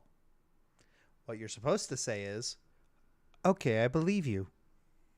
Pie. Oh no, is that a wave of heartless I see? Stops it. So they dive into the portal that is Xehanort and wind up in Scala ad Caelum, the stairway to the sky, and prepare for their final, ultimate, you better believe it's gonna be epic, Anime showdown. Sora believes in himself, Xehanort turns into a goat, and the player mashes L2 a lot, trying to select the right... Damn it! Well, at least someone turned into a boat. At last, Xehanort is defeated. Darn Grummet, my plan was awesome. Everyone was gonna be all like, "Oh, Xehanort, you're so Honey dropped the unicorn. Thank you for the super chat. cool." But you're not so cool, old friend. Everyone gasps with astonishment because it's the ghost of Ericus present. Yeah, this is one detail I probably should have mentioned in the last video. When Ericus died in Birth by Sleep, his little soul particles got caught in Terra's hair, and he's been quietly hanging out inside of Terra this whole time. Xehanort goes, "Heck, I guess you're right. I quit. Let's go get some sushi." Ericus and Xehanort hold hands and fly off into space, and there goes any chance we had at Catharsis. Okay, cool, this is super underwhelming. Sora picks up the Keyblade and swooshes everything back to normal, and everyone's like, hooray! Lee is chilling with Roxas and Xion, Aqua's hanging out with Ventus and Terra, none of whom... I remember getting a believe it or not, guys, I remember getting a very angry DeviantArt message about Kingdom Hearts 3's ending because, you know, I'm a fan of redemption arcs and stories, and I've made that no secret for the longest, for a while now, and someone was so mad at Kingdom Hearts 3's ending that they blamed me for Kingdom Hearts 3 ending the way that it did.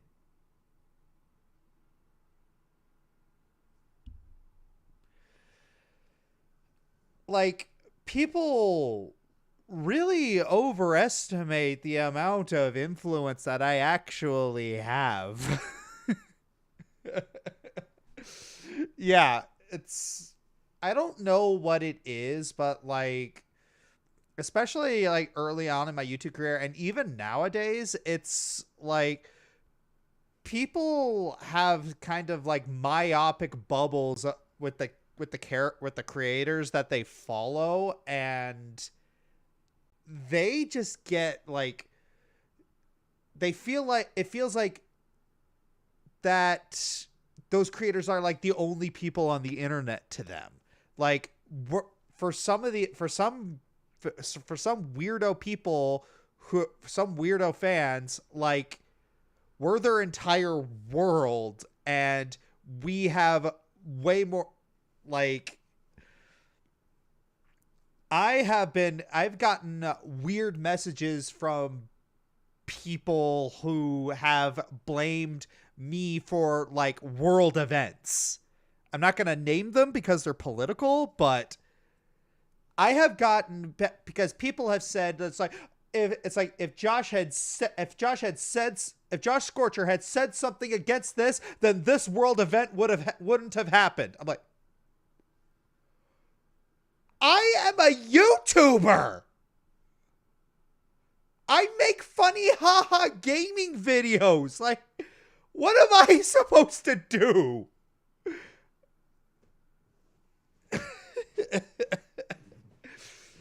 Like, people are just like,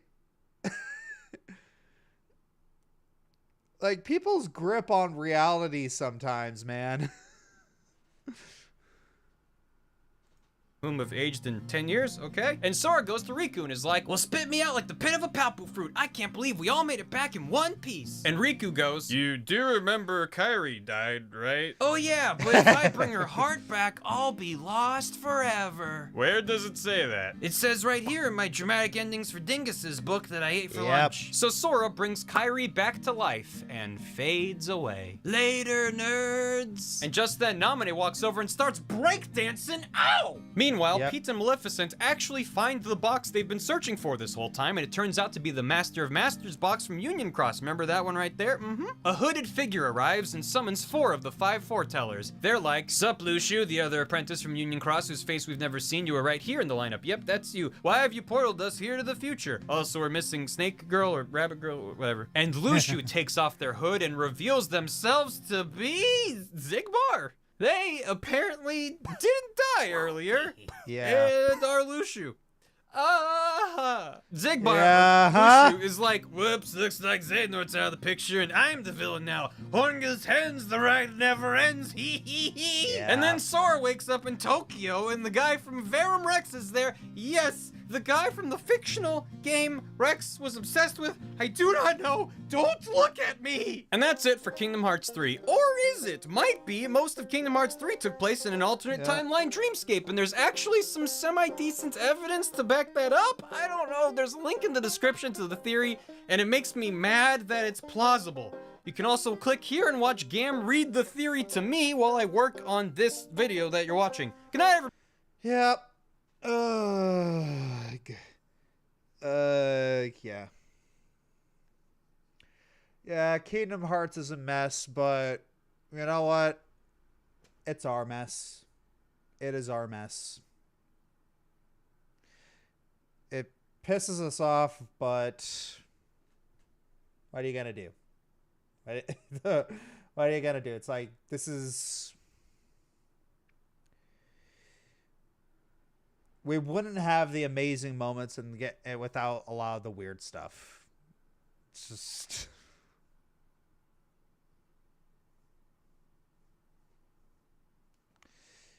Yeah. Alright, so... What's the next thing that we're reacting to? This is, Vamala Kyoryuger Triple Samba Dream. What's this?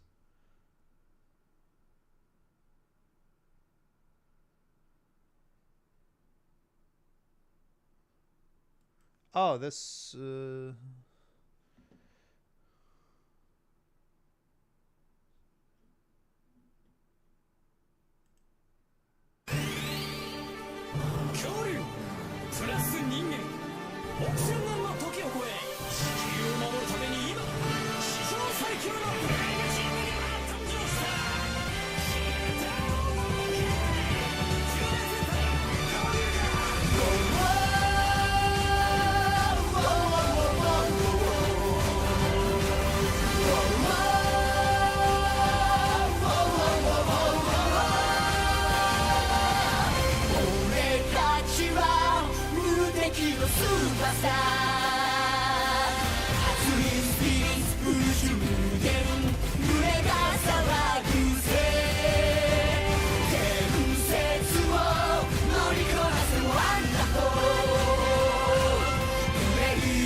am I gonna get DMCA'd for this?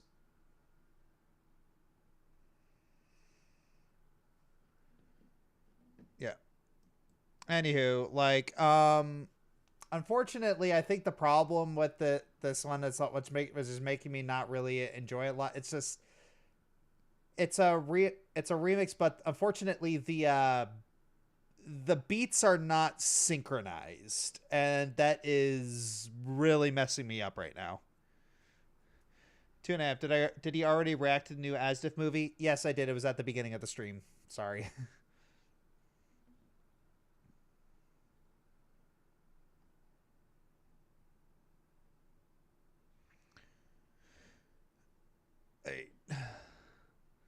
Yeah, I kind of don't want to risk getting DMCA'd because you know how it is in Japan. Like, you don't actually... Japan doesn't have fair use. Just to let you know.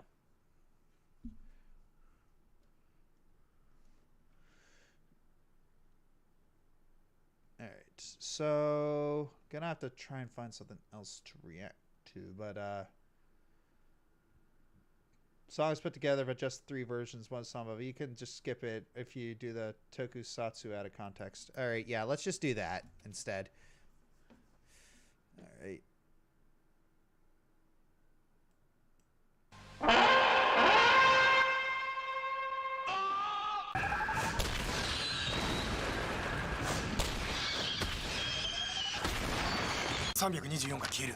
おい、ちょっと待てよ。さっきのヒント。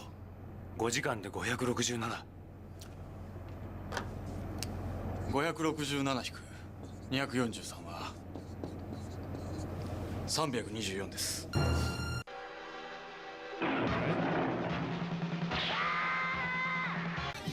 What was that?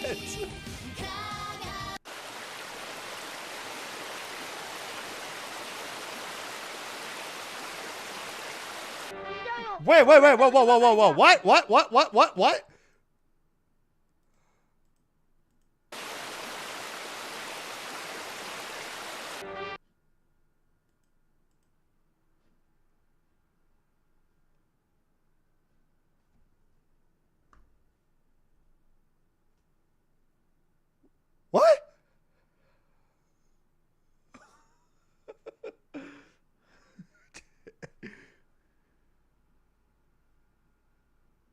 Guess it's Tokusatsu out of context.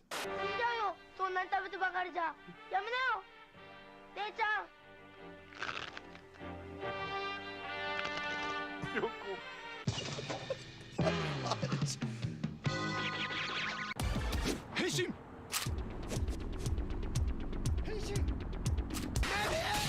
Unbelievable! Oh my god!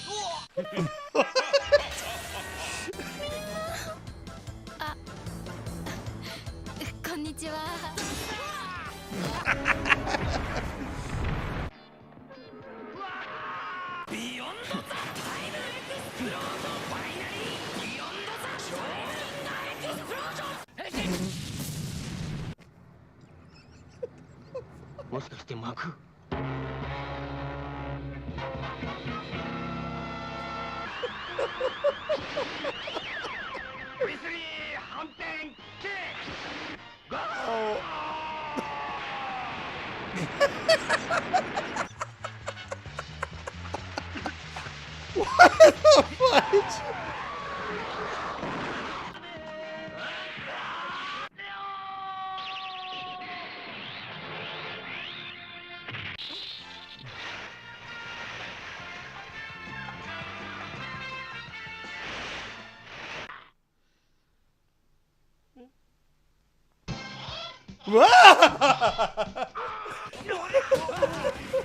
What was that?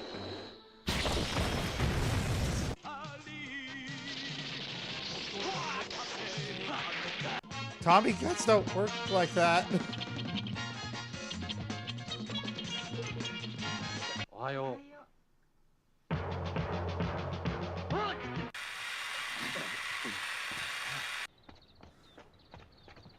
Who are you?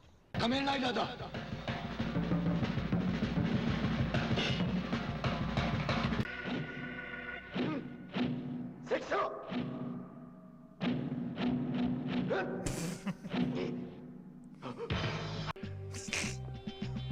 Some days you just can't get rid of a piñata. Yeah, I was thinking that same thing, Jordan Hunter.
The fire wasn't on him.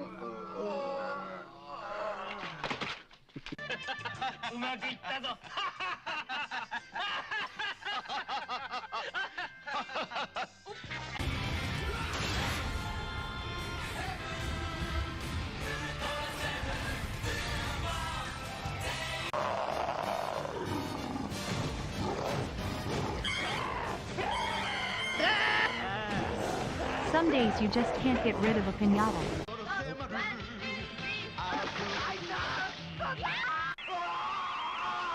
Ah, Japanese Spider-Man! Yes.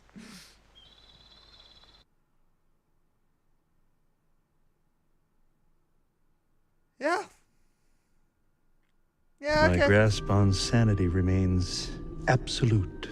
Indeed. I can't understand any of this. Can someone else understand this? It's basically like Super Sentai shows with like zero context. Just it's intentionally designed to confuse and be weird. I was not expecting that. But I was expecting not to expect something, so it doesn't count. Kamen Rider, Sentai, Ultraman. Yes, I did. I did dip into a little bit of Kamen Rider, specifically Kamen Rider Forza.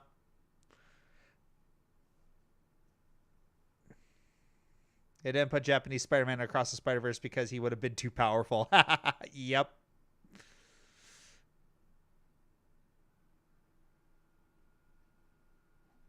Yeah. So, all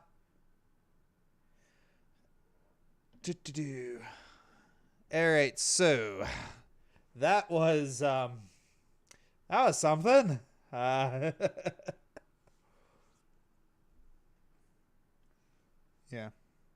Kamen Rider Forza. It was it's very, very self-aware, and that makes it very easy to enjoy.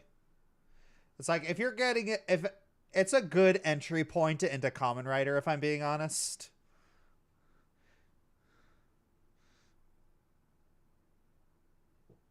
Limited to a monthly reaction to what? Oh, really? Anything. Like, you want me to react to something? Super chat $20 or 2,000 bits, or become a patron member. And, oh, yes. Yeah,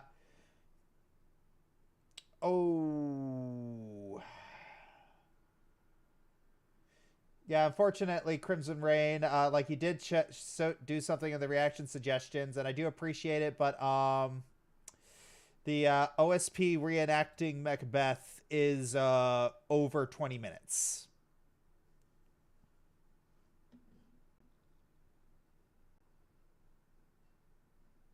Yeah. All right. So, currently looking for something to react to. Hey, Josh, been a fan of yours. Saw your reactions on your channel. Kind of stopped wondering what you thought of Death Battle Season 10. I thought Death Battle Season 10 was the best season. Like, hands down. Best season of Death Battle. They popped off. No contest.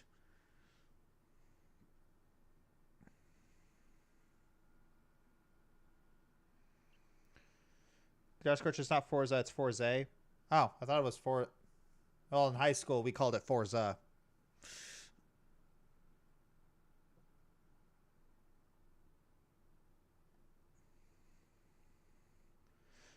Dude, you love Shay Frillis's YouTube poops? Oh, yeah, it's, Shay Frillis actually did source some of my videos for some of his earlier YouTube poops.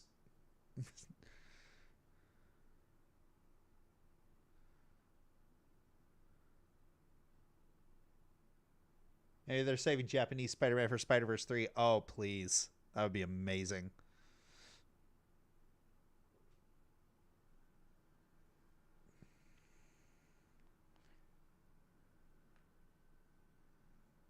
Yeah, it was best season. Kind of shocked you didn't make a fun review of Reaction at Discord versus Bill Cipher.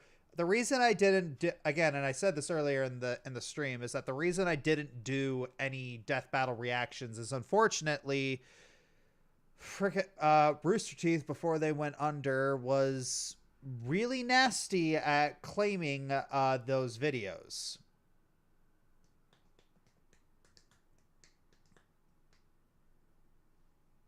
So I got tired of fighting them, and it just wasn't worth making the reactions to me just to fight those claims.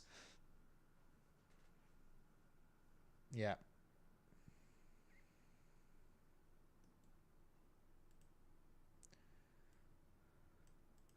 What is your favorite Death Battle episode?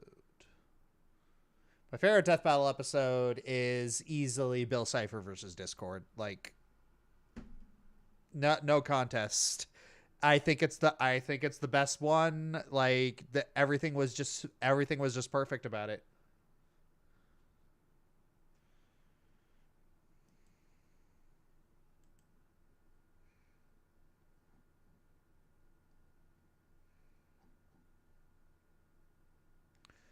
So again, guys, remember, it's like I know you guys are doing a lot of suggestions, but again, the rules are right here.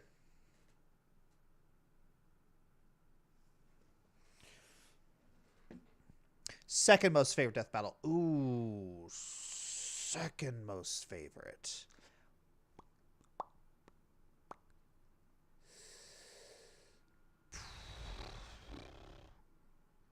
Second most favorite. That's a good question. Probably up there would be like maybe Goku Black versus Reverse Flash. That one was pretty good.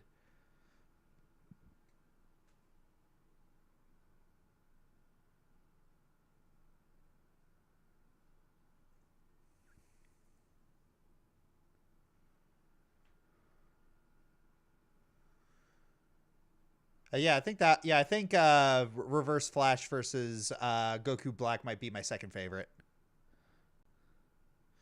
Ooh, Sorrow versus Lich King. That one was really freaking good.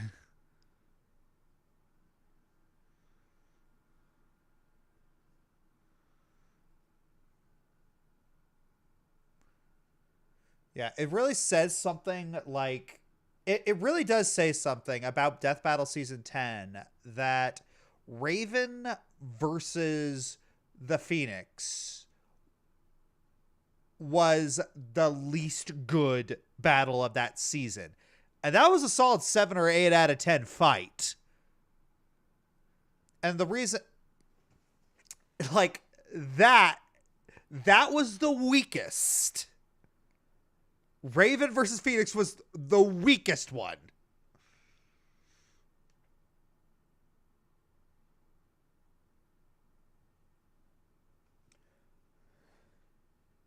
And I think that one was just the weakest because the thing about Raven and Phoenix is that a lot of their power boosts are character development related. Like they only get these specific power sets based off of like things that happen to their personality and their character arcs. So they essentially just had to like speed run their entire character arcs in the span of like 5 minutes. They did a very good job. Like they probably did the best. They clearly did the best that they could for that.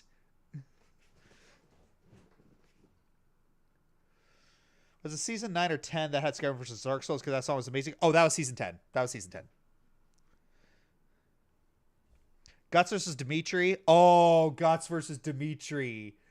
I'll kill them, all of them, down to the last one. Oh, that moment was so effing good.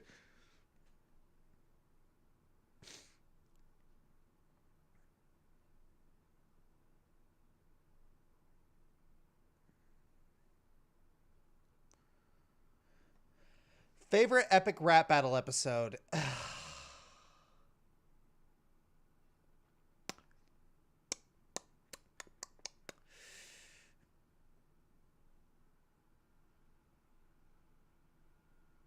I'd have to go with Goku versus Superman, honestly. Even though it's probably one of the shortest ones, it's still really effing good.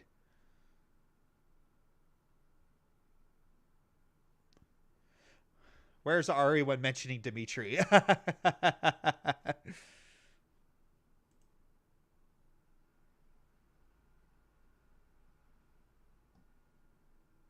yeah.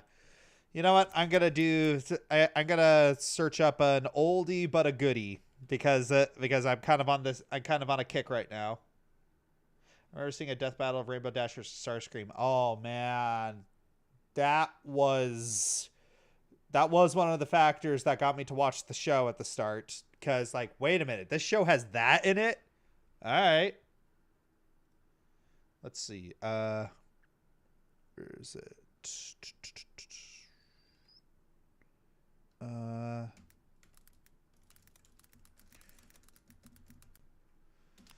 Let's see.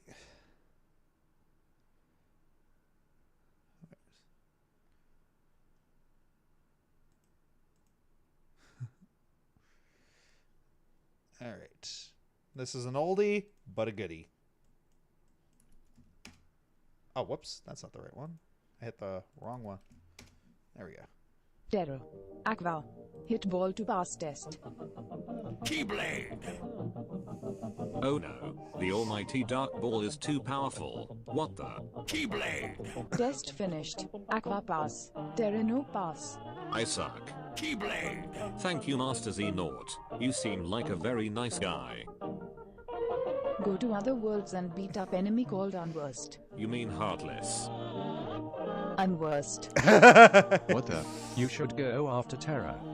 Or you will never see him again. Okay, I believe you. Hello, my dearest friends. Stop using the darkness. I hate both of you. Good job, Aqua. Keyblade! Okay, I believe you. Keyblade! Okay, I believe you. I kill you now. Special attack. Boom. Swoosh. Oopsie daisy. You are grounded. No more computer game. Ouchie, ouch. Keyblade! Master Z Naught. Why? Keyblade! Keyblade! Why am I still listening to him? Did you kill the master? Yes, but I am a good guy now. Okay, I believe you. Keyblade! You monster. Keyblade! Ouchie ouch. Time to use my dark powers. Keyblade! What the heck? Yep. Darkness. Yep. Darkness. Darkness. You and I will have to join together. Also, the unversed came from me, but no one really cares. Oh, I care. I absolutely care. Just like, why do the unversed exist? What are they? It's like the heartless. Okay, makes sense. Nobodies. Okay, little crowbarred in, but you know what? I can suspend my disbelief. The unversed. No. Then. Peekaboo. Gasp. Swoosh. I am not Ventus. I am evil Ventus. You can't win. Friendship. It's always about your friends. At least I have some. Oh no. You have verbally destroyed me. Then. Ventus will be asleep until Kingdom Hearts 3 comes out, and Terra is possessed and needs to be dealt with. Also, my name spelled backwards is Disney. Pretty neat, don't you think? Terra. I want Zelda lore in a nutshell for these videos, Maddie Sarver. Who am Yes. I? Darkness. Darkness. I am gonna save this guy who just tried to kill me and is possessed by the main antagonist of this series. What could possibly go wrong? Yeah. That was Darkness. Not a smart move there, Aqua. All right. Well, it is about that time. I've been going for a good while now, so why don't we I think we can end the stream here. So, thank you all for joining me on this. I had a lot of fun reacting to a lot of these videos. I thank you very much for the things you've sent in. Special shout outs to Atelier Brony for subbing, Super Chat Artillery, Chaos Servant 12345, Tiffio, Joshio E110, Edgar Kestro, Drunken Grandmaster, Fanfiction Dreamer, KGK Skull, Scully the Kid 01, wow, lots of skulls, Gustavo Hatchback DePaula, Honeytrot the Unicorn, Noah Harris, and Jordan Hunter. Thank you all. So I will see you next month. I'm doing these at the end, at the fourth week of the fourth Tuesday every month. All right. Have a lovely day. Take care.